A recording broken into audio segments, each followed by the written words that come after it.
I've been bikepacking in many places around the world, and over time I've curated a list of places that I want to go to, as well as places I want to revisit. In this video I want to show you my top 10 bikepacking adventures and give you a bit of insight as to why they've made the list. Before I run through the list, let me know the best place you've been bikepacking in the comments section and why. I'm always keen to visit new places, so if you have any recommendations, please let me know. Starting at number 10, Morocco. The Atlas Mountains are a phenomenal place to ride a bike. The landscape is mesmerising, varying from deserts to lush greenery and snowy mountain peaks. It's also very cheap to visit and has the benefit of being warm for most of the year, making it an ideal escape for winter bikepacking. I'd love this to be higher on the list, but I had to cut my adventure short due to picking up a sickness bug, which I think I got from drinking dirty water, so that's knocked it down a few spaces.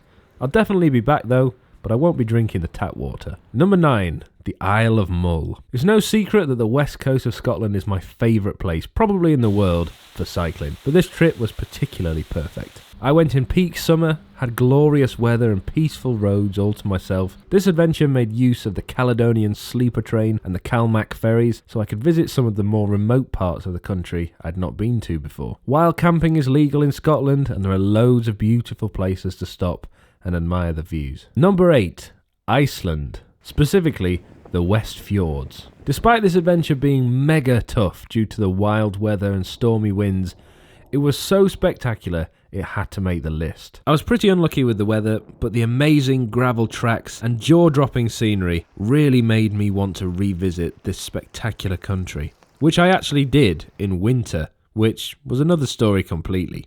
I'm definitely going to be coming back to Iceland, hopefully to do the full Iceland divide from north to south, but that's one for another day. Number 7, Tuscany.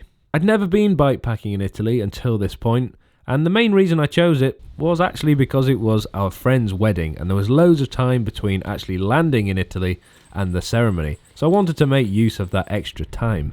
The gravel roads here are fantastic, and I ended up joining the Via Francigena, which is actually a pilgrimage from Canterbury down to Rome. And the bit that I rode was truly magnificent. Virtually traffic free, really quiet roads when I was on the roads, incredible food, beautiful weather, and just generally a fantastic place to ride your bike. Number 6, the Hebridean Way.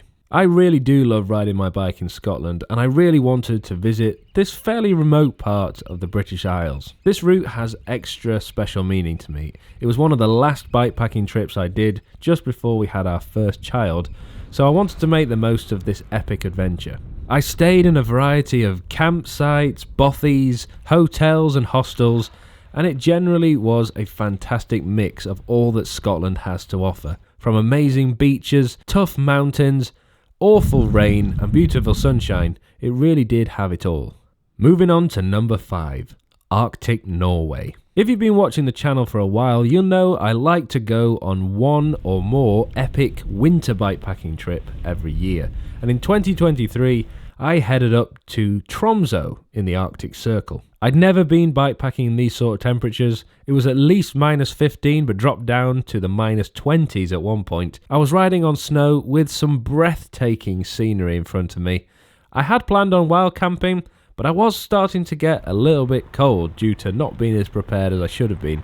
I actually found this really cool hut in a tiny village which had room for me to stay in, a pretty basic room, but it had heating, had a little kitchen. It was just ideal for what I needed to get out of the freezing temperatures. Number 4, Madeira.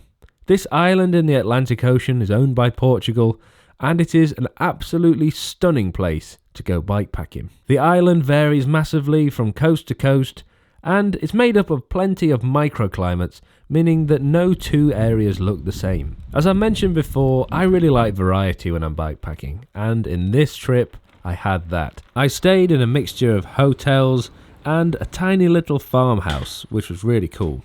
I had planned on wild camping, but it was one of those adventures where I underestimated how tough it was going to be and had to change my plans. It's for this reason I really want to come back. I didn't manage to explore as much of the island as I wanted to, and I didn't get a chance to do any camping, so I'm gonna return very soon. Moving into the top 3, At number 3, it's the Gran Guanche. This is a truly spectacular bikepacking adventure across the Canary Islands. One of the reasons it is so beautiful is that every island in the Canary Islands is different. You start in Lanzarote, which is pure desert and relatively flat compared to the other islands, and move slowly into more green and lush environments before ending in La Palma, one of the most beautiful places I've ever been. And it's pretty quiet. There were large stretches where I didn't see a single person or a single cyclist, and it really made me feel like I was out in the wilderness. Another benefit, just like Morocco, is that the Canary Islands tend to be pretty warm even in the winter, so this is another one you can tackle if you're looking for a winter escape. Do not underestimate this though. This was a very challenging bikepacking route. There were some really tough stretches at times with plenty of hiker bike in some scorching conditions, as well as some absolutely freezing ones, so you do have to be prepared. Number 2, the North Coast 500. This route has become incredibly popular recently, and for good reason. The scenery on this trip was just something else. I was blessed with a heat wave in this part of Scotland, which is incredibly rare, ranging from 25 to 29 degrees at times, which is bonkers for this far north in Scotland. It just sums up what bikepacking is to me. Complete freedom. I stayed at campsites, wild camped, stayed in hotels and Airbnbs. I love Scotland so much, and this highlighted some of its absolute best features. If you get the chance to ride the North Coast 500, please do. You will not regret it. And lastly, number 1. If you've been watching this channel for a while, you might be surprised that this is my number 1. But it's Northern California. I went bikepacking just outside of San Francisco, around the Santa Cruz Mountains in 2022. And it perfectly epitomized what bikepacking is to me. The perfect bikepacking trip. I love this trip for a number of reasons. 1, my best mate had moved over to San Francisco to work at Stanford University, so I got a chance to see him and his family and spend a bit of time off the bike, learning about where I was and taking the time to actually relax. So often I go on these bikepacking trips and squeeze as much in as I possibly can in between work and family commitments, and I don't take the time I need to actually relax, whereas on this occasion I did. As well as that, the weather was beautiful and fair, not too hot, ideal dry gravel and dirt tracks that were surprisingly quiet. I even had a campsite to myself overlooking the Bay Area above the clouds. This was the first time that I'd been to the US for a bikepacking trip, and I know there will be many more to come. So those are my top 10 bikepacking adventures. If you want to see any of those in detail, I'll leave a link to all the individual films in the description and in the comments. And make sure you let me know the best place that you've been bikepacking. I'm always keen to add to the list, so I've got more places to visit in future.